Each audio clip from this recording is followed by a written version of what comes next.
naman. Ligid lang, ligid. Napakalaking naso.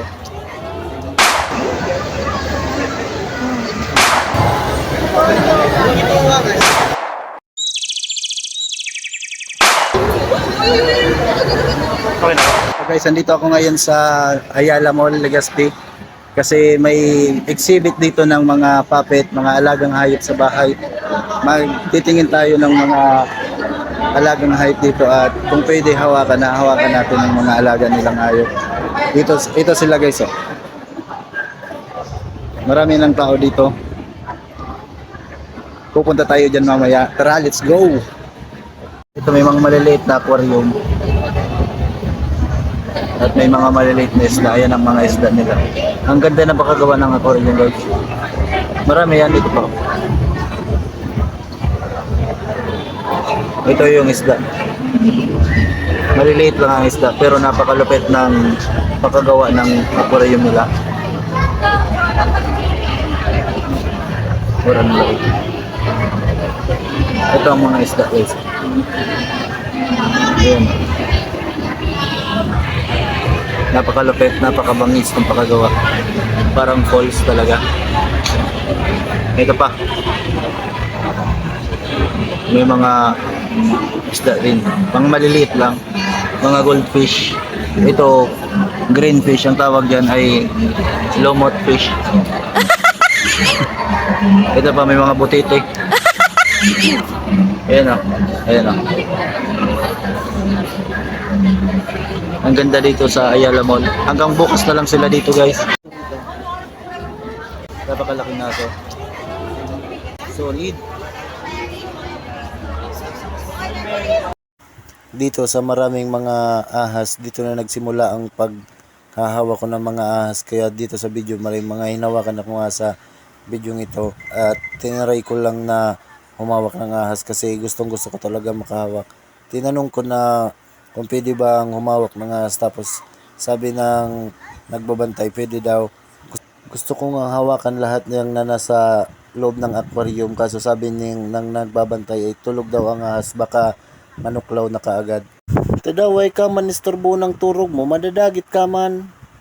Pero sabi ni kuya, hindi naman daw yan nangangagat kahit walang brace sa bibig. Tapos kung sakaling mangagat naman yan, wala naman daw yan kamandag na mga ahas na pinapahawakan nila. Ito ang ito malaking ahas na binigay sa akin. O, tinaray kong hawakan. Napakaganda pag dinadaanan. Damang-dama mo pag dumadaan ng mga kaliskis ng ahas sa ilalim ng yan sa tiyan nila. Ayan o, pinakita ko sa camera. Napakasulit ng ahas yan. Hindi ko alam na may mas malaki pa dyan sa Ayala na mayroon pang ahas. Pero ang maganda kasi nagsimula ako sa maliit at nung natry kong humawak ng maliit na ahas, na-enjoy ako sa paghahawak ng ahas. Kaya gusto ko matry lahat ng mga ahas hawakan. Basta yung hindi nanunuklaw kasi parang masakit matuklaw. Diyan nga, akala ko tutuklawin na ako. Tapos kinabahan na ako. Kaya gusto ko nang ibigay sa nagpapahawak sa akin. Kaya binigay ko na. Kasi bakit ako nang matuklaw ng ahas na yan. At nagtanong pa ako kung pwede bang ilabas ang mga ibang ahas kasi gusto kong hawakan. Alcohol check muna tayo kasi baka may dumi, may bakterya. Ayun na yung mga ibang ahas na gusto ko ipalabas.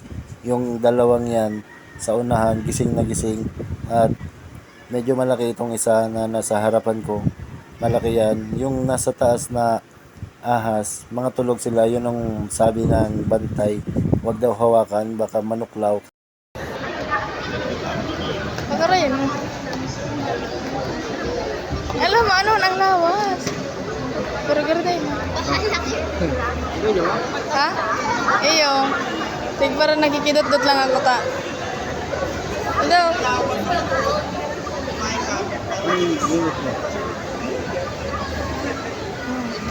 Ano ito?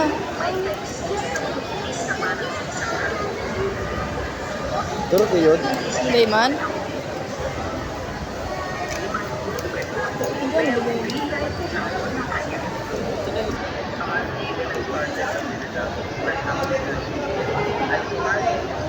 Pero plastic ang lawas na. Oo. Ano ba ito? Nagakurubag ko ang gamot ko.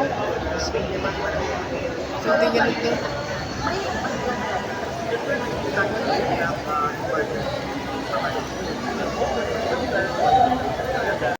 Ito ang sulid. Napakasulid dito talaga. Napakalaking ahas. Hindi ko alam kung papanuhin ko na yan, no? Ala-ala ka dyan.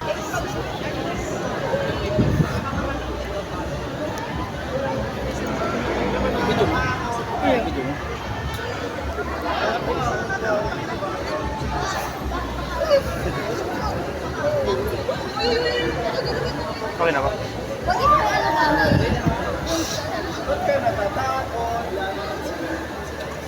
Parot dito, pwede dito magpa-picture. May bayad na 50. Magpa-picture tayo dito. Tara, tingnan niyo ang picture namin. Let's go!